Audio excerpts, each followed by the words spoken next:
नमस्कार. DR न्यूजमध्ये आपलं सर्वांचं सहर्ष स्वागत. प्रतिनिधी राहुल गुरव. बार्शी तालुक्यातील तडवळे आहे त्या गावामध्ये आज मराठा समाजाची घोंगडी बैठक झालेली आहे. तर त्याच्यामध्ये काय काय गावातील मंडळी असेल म्हणा किंवा आपल्यासोबत डॉक्टर कपिलदादा कोरके आहेत, आनंद काशीद आहेत. आपण यांच्याशी विचारणार आहोत की घोंगडी बैठकीमध्ये काय प्रश्न मांडण्यात आले आणि मराठा समाजाविषयी काय सांगण्यात आलं की नाही पुढचं त्यांचं पाऊल काय असणार आहे. चला तर मग आज 28 तारखेला आपला मराठा समाज हा मुंबईला संघर्ष योद्धा मनोज जरांगे पाटलांच्या आदेशानुसार हा तडोळे गावामध्ये आम्ही तडोळेच्या मराठा समाजाने आज इथे घोंगडी बैठक आयोजित केली. आणि घोंगडी बैठक आयोजित करण्याचा विषय असा होता की नेमकं आपल्याला संघर्ष योद्धा मनोज जरांगे पाटील यांना पाठिंबा देण्यासाठी आपल्याला मुंबईला काय द्यायची गरज आहे. आपल्याला आपल्या लेकरांच्या भवितव्यासाठी आपल्याला जाण्याची गरज आहे. आपली लेकर बाळ आपली मोठी व्हावं ह्याच्यासाठी आपल्याला जाण्याची गरज आहे. आणि जास्तीत जास्त मराठा समाज कसा आपल्या UPSC MPSC डॉक्टर वकील आणि अन्य अधिकारी वर्ग आणि शिक्षणामध्ये कसं आपल्याला आरक्षण आपल्या मराठा समाजाला भेटता येईल आणि आपल्या विद्यार्थ्यांचा आपल्या लेकरांचा कसं आपल्या भविष्य सुकर करता येईल, कल्याण कसं करता येईल याच्या निमित्तानं आपल्याला 50% आतमध्ये OBC आरक्षण आपल्याला भेटलं पाहिजे. कारण ते संविधानिकरित्या टिकणार आहे. आणि त्यासाठी म्हणून आज तडोळे गावामध्ये आम्ही आलो आणि आज सर्वांना सांगणं झालं की कॅम्पो करा, कॅम्पोमध्ये शेवाळा हातरा, त्याच्यामध्ये गाद्या हातरा, तसंच मोबाईल टॉयलेटचं नियोजन करा. त्याच्यानंतर जास्तीत जास्त आपल्याला फेसबुक, इंस्टाग्राम आणि व्हॉट्सअपचे स्टेटस, व्हॉट्सअपचे ग्रुप आपल्याला कसे बनवता येतील, कसं काय, जसं आपल्याला त्याचा तडोळे गावातून जसं आपला महाराष्ट्रातील सगळ्यात मोठा गाजलेला मराठा मोर्चा आपला ट्रॅक्टर मोर्चा स्वतः आपला गाजला होता. त्याच्यामध्ये जास्तीत जास्त ट्रॅक्टर आपल्या कट्टर मराठ्यांनी तडवळेच्या आपल्या 74 ट्रॅक्टर आपल्या गावातून आले होते. तशाच प्रकारे 74 गाड्या आपल्या तडवळे गावातून द्याव्या एवढीच त्यांना अपेक्षा केलेली आहे. आणि त्यांनी सुद्धा ज्या पद्धतीने प्रतिसाद दिलाय त्यांनी जास्त बोलून दाखवत नाहीत पण त्यांची करून दाखवायची प्रवृत्ती असल्यामुळे आम्हाला त्यांचा अभिमान. घोंगडी बैठक किती दिवसापासून सुरू आहे आणि कुठनं सुरुवात केली? काल आम्ही घोंगडी बैठक माणगावपासून चालू केली आणि माणगावपासून चालू केली असताना मिठूकडे नावाच्या एका मराठा युवकानं त्यांच्या पानगावच्या मराठा समाजासाठी त्यांनी 5 गाड्या स्वतःच्या डिझेलचे त्यांनी देण्याचा त्यांनी प्रस्ताव मांडलेला आहे. अशीच घोंगडी बैठक किती गावामध्ये आज संपन्न झाली? एवढं 25 तारखेपर्यंत जेवढं शक्य होईल तेवढ्या गावामध्ये आता युवराज बापू आपले विनायक मामा आनंद सर ज्या नदीच्या पलीकडे जाणार आणि आम्ही इकडे येणार अशा पद्धतीने आम्ही एकमेकांना वाटून घेतलं. त्यामुळं जास्तीत जास्त कसं लोकांपर्यंत आपल्याला पोहोचता येईल, आपल्या मराठा समाजापर्यंत आपल्याला कसं पोहोचता येईल, त्यांना जास्तीत जास्त कसं त्यांचा अनुभव देता येईल आणि कसं त्यांचा लाभ होईल हेच आमचा प्रामाणिक. जास्तीत जास्त लोक मुंबईला येतील 100%. अजून काय म्हणते काय नाही, जास्तीत जास्त लोक कशी मुंबईला जातील एवढाच आमचा प्रामाणिक प्रश्न आहे. आपल्यासोबत संघर्ष योद्धा आनंद काशीद आपल्यासोबत आहेत, त्यांच्याशी विचारू आपण. मराठा समाजाच्या आरक्षणाचा प्रश्न आता मराठ्यांना कायमस्वरूपी निकाली काढायचा. मागच्या 45 वर्षापासून मराठा समाज आरक्षणाच्या प्रश्नावरती लढतो. बरोबर. आणि ही मराठ्यांच्या आरक्षणावरची शेवटची विजयाची लढाई आणि मराठा मुंबईमधून विजय घेऊनच परत येणार आहे. मोकळ्या हाताने आता परत येणार नाही. मराठा हा बोहा आहे. जरांगे पाटील हा आमचा आता प्रामाणिक आहे. मागच्या वेळेस आम्ही मुंबईमध्ये गेलो, आम्हाला फसवलं. सरकारने सांगितलं तुम्ही एवढ्या मोठ्या संख्येने आला, तुमचा आम्हाला अभिमान आहे, तुमच्या मागणी रास्त आहेत आणि तुमचं आम्ही आरक्षण मंजूर करतोय म्हणून त्या ठिकाणी मसुदा सुद्धा दाखवला सगळा. आणि आम्ही आलो मुळे आम्ही सगळेजण आणि माघाऱ्याला पुन्हा सांगतात त्या त्रुटी येत्या, त्याच्यावर हरकत येत्या, पणाने आहेत, दिसताना. आता असं आम्ही ऐकणार नाही. आरक्षणाचा निर्णय घेऊनच माघारी येणार. मराठ्यांचा आरक्षणाचा विजय किंवा आम्ही त्या ठिकाणी संपू पण माघारी येणार नाही असा संकल्प मराठ्यांनी केलेला आहे आणि त्यास आम्ही तडीच नेणार. संघर्ष योद्धा मनोज जरांगे पाटील ज्या दिवशीपासून उपोषण करतात त्या दिवसापासून तुम्ही खांद्याला खांद्याला उपोषण करताय, आम्हाला पण माहिती आहे. फक्त एवढ्या मोठ्या लोकांना तुम्ही सांगताय पण त्या लोकांची भावना काय लोकांची बदलत नाही, काय लोकांची बदलते, यावर काय म्हणते? अजिबात असं काय नाही. सगळा मराठा समाज खंबीरपणे जरांगे पाटलांच्या पाठीशी आहे. कोणीही इकडे तिकडे अजिबात झालेलं नाही.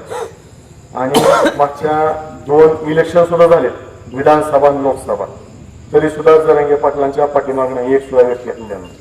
कारण जरांगे पाटलांची जी भूमिका आहे ती गोरगरिबांना न्याय देणारी भूमिका आहे. जरांगे पाटलांची जी मागणी आहे गोरगरिबांच्या कल्याणाची आहे.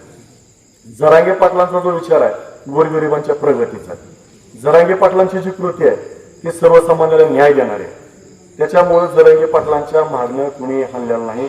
राहिला प्रश्न माझ्या उपोषणाचा, ज्या वेळेस जरांगे पाटलांनी उपोषण केली त्यावेळेस मी केली एक त्यांचा सेवक म्हणून, आणि इथून पुढच्या काळामध्ये सुद्धा जरांगे पाटील ज्या पद्धतीने सांगतील त्या पद्धतीने असेल नसेल त्या साधनासह आम्ही आंदोलन करणार आणि समाजाचा लढा या तालुक्यामध्ये मोठ्या ताकदीने उभा करणार आहे. आता तो ठेवलेला आहे. माजी सभापती बाबू काटे आपल्या सोबत आहेत, त्यांची चर्चा करू.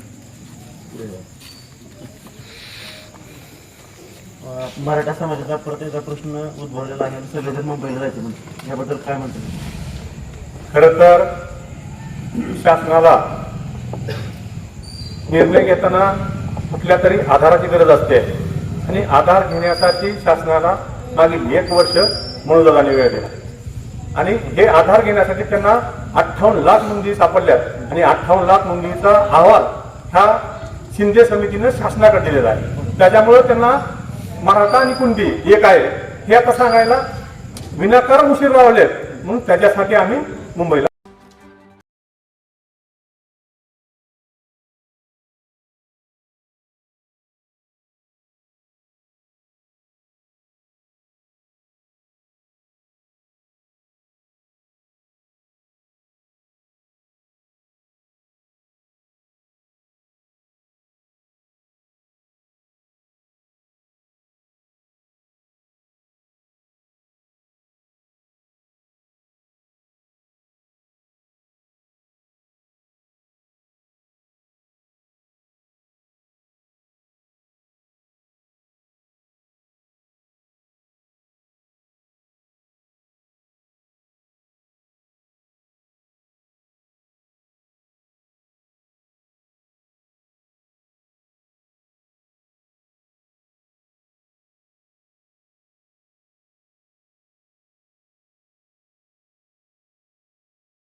बैठकीच्या निमित्ताने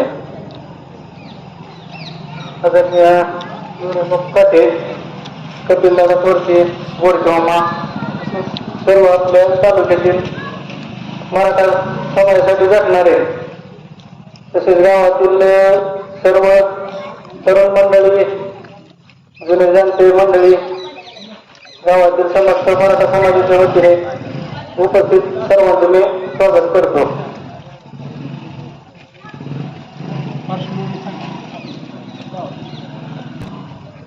29 ऑगस्टच्या आदरणीय आपलं सर्वांचं दैवत आदरणीय मनोजदादा जरांगे पाटील यांनी 29 ऑगस्ट रोजी आपणा सर्वांना एक मराठा आरक्षणाच्या संदर्भामध्ये मुंबईचे मोर्चाचं आयोजन केलेलं आहे.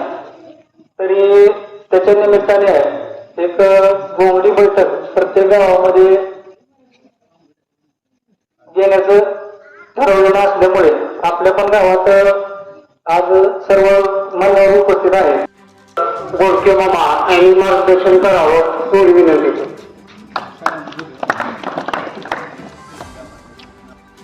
सर्वप्रथम तडवळे गावच्या सर्व गावकऱ्यांना जय शिवराय. आज आपण या ठिकाणी चावडी बैठकीच्या निमित्तानं आलेलो आहोत. चावडी बैठकीचा उद्देश आणि हेतू साधा आणि सोपा आहे. तत्पूर्वी व्यासपीठावरती उपस्थित असलेले बार्शी तालुक्याचे माजी सभापती सन्माननीय युवराज बापू काटे, जे आपल्या सर्वांना परिचित आहेत, जगदंबा परिवाराचे सर्वेसर्वा आणि ज्यांच्या मदतीनं ज्यांच्या सहकार्यानं माझ्या माहितीप्रमाणे 50% गावाची उपजीविका ज्यांनी सोडवलेली आहे असे आमचे कपिलदादा बोरगे आमचे मार्गदर्शक, ज्यांचं तालुक्यामध्ये मराठा समाजासाठी अनेक आंदोलनं करून योगदान दिलेलं असे आमचे आनंदजी काके सर आणि जगदंबा परिवारातला सर्व शिक्षक स्टाफ, गावातले म्हणजे तरुण बांधव, वयोवृद्ध आणि घराघरातून ऐकणाऱ्या आमच्या माता भगिनी. चावडी बैठकीचं आयोजन साधं सोपं आणि सरळ आहे. मी आपणाला चावडी बैठकीविषयी तर निश्चितपणाने सांगतोय, पण तत्पूर्वी या बैठकीचं आयोजन, त्याची ध्येय करणं, त्याचा मार्गक्रम आणि कशा पद्धतीनं आपल्याला ही मोहीम यशस्वी करायची, ही मोहीम सत्य करायची, याचा अतिशय महत्वाच्या गोष्टी सांगण्यासाठी आपण बार्शी तालुक्यामध्ये चावडी बैठकीचं आयोजन करतोय. जाण्यासाठी नियोजनासाठी आज सकाळी गावात बैठक सुरू आहे. वरतीबाबांनी सांगितलं, सगळा परिपाल सांगितलं आहे, आता सांगायचं काय ठेवलंच नाही. हे अमृत सरकार असू द्या, आपण ह्याच्यामध्ये 10 सरकार असू द्या, अर्जुन घ्या पाहते मूर्ती. व्हिडिओ आवडला तर नक्की शेअर करा, लाईक करा. प्रतिनिधी राहुल गुरव, DR न्यूज. ह्या ज्या कुणबीच्या नोंदी आहेत ते आपल्या 1, 2, 3 नाही 4थ्या पिढीच्या अगोदरपासून नोंदी सापडतात. साधारण आता विचार करा, ह्या वर्षभरात बार्शी तालुक्यात शोधलेल्या नोंदीची संख्या साधारण 25,000 संख्या आहे. तर ह्या वर्षभरात व्हॅलिडिटीसाठी दाखल झालेले प्रस्ताव साधारण 7,000 आहे. त्यापैकी 3,500 तरुणांना त्याचा फायदा झालाय. मग आपण विचार करा की एक पिढी म्हणलं तर काय म्हणलं तर 25 वर्षाचा कालावधी जातो आपला. पण आपल्या 4 पिढ्याच्या अगोदरपासून जर हे आपल्याला पूर्वीच्या कुठल्याही सरकारला शोधून दिल्या असत्या तर प्रत्येक गावात 25-30% तरुणांना शासनाची नोकरीच मिळाली असती. या गोष्टीचा आपण विचार करायला पाहिजे. निश्चित कुणबीची नोंद आज सापडली आपल्याला, आपली जबाबदारी संपली म्हणून आज हात लटकू नका. आपण प्रत्येक आपलं काम झालं ते आपण आपल्या सोबतच्या सहकार्याला, आपल्या समाज बांधवांना मदत करायला पाहिजे, हे आपण भावना ठेवा. त्या माध्यमातून 29 तारखेला दादा मुंबईला निघणार आहे. त्यासाठी दादा दररोज 20-25 बैठका घेतात आणि कंटिन्यू 24 तास त्यांचं घड्याळाच्या चक्रासारखं चक्र चालू आहे. दादांचा त्याग सांगायचं होतं. आपल्याला सातत्यानं 2 वर्ष झालं आम्ही सगळे सहकारी सोबत जातो. फक्त 4च पत्र्याच्या खोलीत, पत्र्याच्या आणि 4च दादाच्या बेलवर बसतात, तिथंच बसतात. त्याच्या फक्त समोर 5-7 लोक बसू शकतात, एवढीच जागा आहे. आणि नाही म्हणलं आणि स्वतःची गाडी नाही, गाडी नसणाऱ्या माणसाच्या माग कुठल्याही शब्दावर हजारो लाखो गाड्या येतात. एवढा मोठा माणूस जर आपल्याला आपलं नेतृत्व करायला तयार असेल तर त्याच्या पाठीशी आपल्यासारख्या लोकांनी, समाजाच्या लोकांनी पाठीमागं उभं राहणं हे आपलं कर्तव्य आहे. त्यामुळं ज्यांना वयानुसार आपल्याला येता येत नाही मोर्चाला, तर जे तरुण बांधव आहेत त्या तरुण बांधवांना आपण सगळ्या प्रकारची मदत करावी. गाडी असू द्या, दादाने सांगितलंय आपल्या आपल्या गावात वर्गणी गोळा करा, त्या सर्वांना गोळा करून द्या आणि त्या पोरांना पाठवा. आता आपल्याला 15 दिवसासाठी, महिन्यासाठी जायचं नाही, फक्त 2च दिवसासाठी जायचंय. आणि माझं तर असं मत आहे की एवढं जनजागृती लोकांनी करावी, एवढी तयारी करावी की शासनानं आपल्याला तिथं येण्याच्या अगोदर आपल्या अडचणी सोडवल्या. असं नाही की प्रत्येक वेळेस आपण जगाला शांततेचा संदेश देणारे तथागत गौतम बुद्ध, असाध्य ते साध्य करिता सायाचं कारण अभ्यास तुका म्हणे, असा अभ्यासाचा संदेश देणारे राष्ट्रसंत तुकाराम महाराज, ज्यांनी स्वतःच्या आयुष्यभर शत्रूशी झुंज करून रयतेचं राज्य निर्माण केलं ते छत्रपती शिवाजी महाराज. शिवाजी महाराजांनी निर्माण केलेलं स्वराज्य मरण आलं तरी सुद्धा शत्रूच्या समोर न झुकता रयतेसाठी अखंडपणे आपले प्राण दिले ते छत्रपती संभाजी महाराज, क्रांती सूर्य महात्मा ज्योतिराव फुले, आरक्षणाचे जनक राजश्री शाहू महाराज, घटनेचे शिल्पकार डॉक्टर बाबासाहेब आंबेडकर, शिवशाहीर अण्णाभाऊ साठे, कर्मवीर मामासाहेब जगदाळे या सर्व महामानवांना आजच्या या तडवळे या गावातील सावळी बैठकीच्या निमित्तानं मी विनम्र अभिवादन करतो. आणि तडवळे या गावामध्ये सावळी बैठकीसाठी उपस्थित असणारे आमचे सहकारी मित्र युवराजबापू काटे, कपिल दादा कोरके, विनायक मामा गोडके आणि उपस्थित तडवळेकर ग्रामस्थ, आजची ही आपली 29 ऑगस्टला मुंबईला संघर्षयोद्धा मनोज जरांगे पाटलांच्या नेतृत्वाखाली मराठा आरक्षणाच्या लढाईच्या शेवटचा भाग त्याकरिता जाण्यासाठीची ही बैठक नियोजनासाठी. भावानो, आपल्या सर्वांना आरक्षणाचा लढा माहिती आहे. हा लढा, या लढ्याची सुरुवात 1980 पासूनची झालेली आहे. आता किती साल आहे? आपलं काय झालंय माहितीये का, गावात सभा म्हणून एक सवय लागली. यायचं, बसायचं, जे सांगेल ते ऐकायचं, मुद्दामधून आपल्या टाळ्या वाजवायच्या, पुढे जी घोषणा देईल त्याच्या मागे जय विजय असं म्हणायचं आणि घरी निघून जायचं. किंवा हळूच कोणीतरी सांगितलं असतंय आमच्या कोट्यावर जेवण्यास सोय केलंय, तिकडे या, तिकडे निघायचं. मग त्यांनी काय सांगितलंय, काय बोललंय, काय लक्ष द्यायचं नाही, काय नाही. अशी अवस्था सगळीकडे आपली झालेली आहे. म्हणून आपण आरक्षणाचा लढा किती वर्ष लढतोय? किती साल चालू आता? 2025 लढा कधीपासून सुरुवात झालेली आहे? 1980 ला, म्हणजे 23 आणि आताची 25, किती वर्ष झाली? 45 वर्ष या संपूर्ण देशामध्ये एकाच विषयावरती चालणारा आंदोलन म्हणजे मराठा आरक्षणाचं. आणि मराठी कोण आहेत? ज्या मराठ्यांनी या देशामध्ये शेकडो वर्ष ज्यांनी राज्य केलं त्या मोगलांना सुद्धा तारून मारणारे मराठे कोण आहेत? आपण ज्यांनी शेकडो वर्ष राज्य केलं या महाराष्ट्रावरती, देशावरती, आणि देशावरती आलेलं संकट परत लावणारे मराठे. आणि लोक कशासाठी? आपण आरक्षणासाठी. किती वर्ष झालं? 45 वर्ष झालं. अजून किती वर्ष लढायचं? अजून लढायचं किती वर्ष? हा प्रश्न तुमच्या आमच्या मनामध्ये पडला पाहिजे. त्याचा शेवट करण्याची वेळ आलेली आहे. 29 ऑगस्टला या आरक्षणाच्या लढ्याचा आपल्याला शेवट करायचा आहे. आणि जरांगे पाटलांनी त्याच्यासाठीच आपल्याला मुंबईला बोलवलेलं आहे.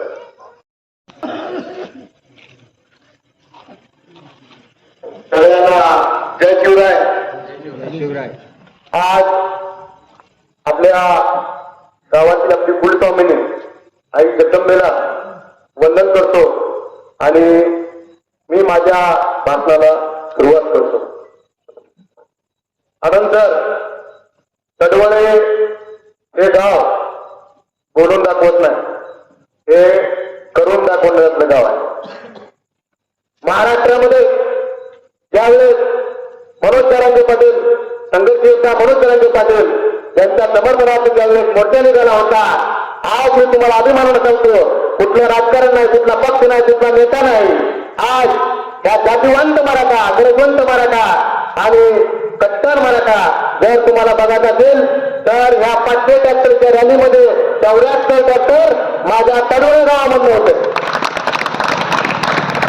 आणि या तडवळे गावामध्ये अनेक जणांनी आपल्या राजकारणात बाजूला ठेवून सर्वांनी एकजुटीचे दर्शन दाखवलं. आता आपल्याला बाबांचा सांगावा आलेला आहे. त्याच्यानंतर आपलं मराठ्याचे आरक्षण किंवा इथून पुढं कुठलं उपोषण इथून पुढे होणार नाही. आपल्याला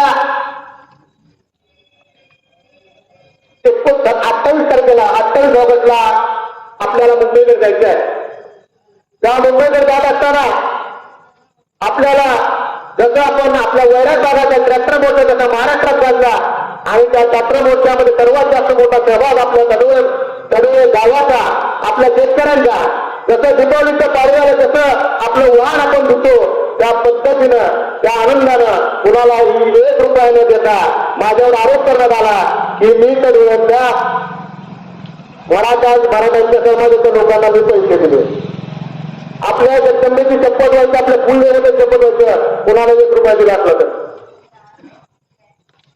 असे आरोप प्रत्यारोप ज्यावेळेस आपलं आंदोलन व्यक्तीकडे जात असतं असे आरोप प्रत्यारोप होत असतात. आज आपल्या ट्रॅक्टर मोर्चाच्या आपल्या आंदोलकावर गुन्हे दाखल झाले. 13 डिसेंबर 2023 आपला ट्रॅक्टर मोर्चा निघाला. त्याच्यामध्ये सर्वांनी शांततेमध्ये छत्रपती शिवाजी महाराजांना आता एक फेरी मारली आणि त्याच्यानंतर आपण आपापल्या गावी निघून गेलो. कुणाला कसलाही त्रास नाही, ट्रॅफिकला कसलाही त्रास नाही, परंतु त्यावेळेसच्या सरकारच्या मानसिकतेनं आपल्या 42 आंदोलकावर आपले गुन्हे दाखल केले. 42 आंदोलकावर गुन्हे दाखल केले. ज्यांनी रास्ता रोको केला त्यांच्यावर गुन्हे दाखल केले, ज्यांनी उपोषण केली त्यांच्यावर गुन्हे दाखल केले. परंतु त्यांनी एक मोठी चूक केली. या माझ्या मराठा समाजाला टीव्हीवर सभेमध्ये जाहीरपणे या माझ्या मराठा समाजाला अतिशय घाणेरड्या पद्धतीनं, अपमानस्पद पद्धतीनं जो माणूस बोललाय त्या माणसाला छगन भुजबळला कॅबिनेट मंत्रीपद दिलेलं आहे. आज समस्त ग्रामस्थ उपस्थित आहेत. आज आपण गावामध्ये दुसऱ्या समाजाच्या लोकांना आपण अंतर देतो का? त्या लोकांनी आपल्याला अंतर दिलंय? बोला, नाही दिलं. मग ह्या राजकारणी लोकांनी असं दाखवलं की ओबीसी वेगळा, मराठा वेगळा. अरे बाबानो, मराठा एक असा समाज आहे त्याने प्रत्येक जाती जमातीला सांभाळलेला आहे आणि प्रत्येक जाती जमातीने मराठी समाजाला पण सांभाळलेला आहे. फक्त स्वतःची राजकीय पोळी लाटावी त्यासाठी फक्त मराठा समाजावर काहीचे घाणेरडे आरोप करायचे, काहीचे बदनाम करायच्या. त्यांनी बाया ठेवल्या होत्या, यांची पाठिंबी होती आणि यांच्या जमिनी होत्या, यांच्या जमिनी कुठे गेल्या अशा पद्धतीनं माझ्या मराठा समाजाला इतक्या घनिष्ठ पद्धतीनं नावं ठेवण्यात आलं. आज आपल्याला जर आरक्षण घडलं नाही, जर आपलं जर मुंबईचं आरक्षण आपलं जर एकदम फेल गेलं आणि सरकारने जर आपलं आरक्षण जर दिलं नाही, त्याला 10 एकर जमीन आहे, त्याला फक्त 5 वर्ष फक्त चुकाची खायचे. त्याच्यानंतर त्याच्या लेकराबाळाने सुनबाईने त्यांनी स्वतः त्याच्या म्हातारपणाला मुंबई पुण्याखाली राहायचंय, नाहीतर लोकांच्या घरी धुळी भांडी गटरपालिकेत महानगरपालिकेत जाऊन तिथे गटारी साफ करायचे. याला 20 एकर जमीन आहे, त्यांनी 10 वर्ष थांबायचंय. 10 वर्ष त्याचा सुखाचा काळ आहे. त्यांना 30 वर्ष त्यांचा सुखाचा काळ एवढाच आहे. जर 30 एकर आहे त्याला. अशा पद्धतीनं जसं 10 वर्ष वाढत जातील तसं 5-5 एकराच्या जमिनी तुमच्या जातील आणि पाऊस नाही, पाणी नाही, काय नाही. आज इतकी गंभीर हालत आहे. आज आपल्या मराठा समाजाला मुश्किलीने आज आपला समाज एकत्र आला. आज ओबीसी समाज बघा, मायक्रो ओबीसी बघा, मुस्लिम समाज बघा, आज मातंग समाज बघा, जय भीम समाज बघा. आज ज्यावेळेस प्रकाश आंबेडकर त्यावेळेस सोलापूरच्या लोकसभा मतदारसंघामध्ये उभारले तर एका जिल्ह्यानं मतदान झालं होतं. ही असते सामाजिक ताकद. आज बाबासाहेब आंबेडकरांनी त्यांच्यासाठी केलं, त्यांनी त्यांना देव मानलं. त्या देव मानण्यामध्ये त्यांनी देव मानलं, आपण सर्वांनी त्यांना महामानव देव मानलं. आज आपल्यासाठी एक 5 पत्र्याची खोली, 5 सिमेंटच्या पत्र्याच्या खोलीमध्ये राहणारा युवक आज त्यांना जर वाटलं असतं माझ्या लेकराबाळाचं कल्याण करावं, माझ्या सगळ्या सर्वांचं कल्याण करावं, परंतु त्या माणसानं स्वतःच्या शरीराची टाळणी केली आणि त्या टाळणी करत असताना त्यांना जर वाटलं असतं की बाबा मला पैसा किती पण भेटू शकतो, आज मी तुम्हाला प्रामाणिकपणे सांगतो की त्या माणसाला 2 गोडाऊन भरून आपल्या करण्याचे 2 गोडाऊन भरून पैसा राहिला. परंतु त्यांनी आपल्या समाजाबद्दल प्रामाणिकपणा दाखवला. कुणाच्या येडा गबाळाच्या ह्या पृथ्वी तलावर आता कोणी नेता जन्माला नाही, आता कोणी माणूस जन्माला नाही, आता कोणी 5 पत्र्यातल्या खोलीचा एक माणूस जन्माला नाही. त्याच्या सभेला 2-2 कोटीची गरज असते. आज कोणी कुणाला कमी करण्याची गरज नाही. राजकारण गेलं चुलीत, नेता गेला चुलीत. राजकारण सोडा, आपलं राजकारण आपला नेता म्हणजे मनोज जरांगे पाटील, आपला पक्ष म्हणजे आपला मराठा समाज. जोपर्यंत आरक्षण भेटत नाही, जोपर्यंत आरक्षण भेटत नाही, माझ्यावर आरोप केला तुम्ही सगळे इलेक्शनमुळे करताय. जोपर्यंत आरक्षण भेटणार नाही तोपर्यंत कुठल्याही इलेक्शनला मीटर वैयक्तिक उभा राहणार नाही. ही मित्रांनी घेतला, कारण आरक्षण नाही घेतलं. आज मी सांगतो तुम्हाला, आज माझ्या संस्थेमध्ये 95% मराठा आहे. आज मला काय त्रास होतोय, आपलीच लोक आज आपल्याला त्रास द्यायला बसलेत. आपलीच लोक आज आपल्याला त्रास द्यायला बसलेत की यांनी मराठा समाजाची एवढी कशी काय करते, बाकीचे कसे काय करतात. अरे त्यावेळेस गरज होती. कुठला जागेदार बापाचा मराठा भरला नाही आपण. आता तुमच्या गावाचं उदाहरण घ्या, कोण तुमच्या घरात जागेदार बापाचा आहे? ज्याला 5-5 आणायचं तुम्ही 30 लोक त्यांचीच मुळे फक्त. आज सुखा समाधाना आनंदानं गुन्ह्या गोविंदाना सगळे जात आहेत, राहतायत सगळी लोक. आज इथून पुढे आपल्याला जर आपले लेकरं घडवायचे असतील तर तुम्हाला आमची कळकळीची विनंती आहे की UPSC मध्ये MPSC मध्ये डॉक्टर, वकील, अन्य डॉक्टर, वकील आणि मोठे मोठे जर अधिकारी आपल्या लेकराला करत असतील तर आपल्याला 50% आतमध्येच आपल्याला आरक्षण पाहिजे. आणि 50% आतमध्ये आरक्षण का पाहिजे? कारण ते संविधानिकरित्या आणि कायदेशीररित्या तेच टिकणार आहे. जोपर्यंत चंद्र, सूर्य, तारे असणार आहेत तोपर्यंत आज 60 वर्षाची आपली वरिष्ठ मंडळी थांबले आज बसलेली आहे. आज बाकीची तरुण मंडळी बसलेली आहे. आज त्यांना माझी कळकळीची विनंती आहे, तुमच्या आयुष्याचं नुकसान झालं, आता इतर पुढच्या पिढीचं नुकसान होऊन देऊ नका. कारण तुमचा नातू, तुमची पुढची येणारी पिढी ही तुम्हाला दोष देणार आहे. तुम्ही जरांगे पाटलाला साथ दिली असती तर आज आमचं कल्याण झालं असतं.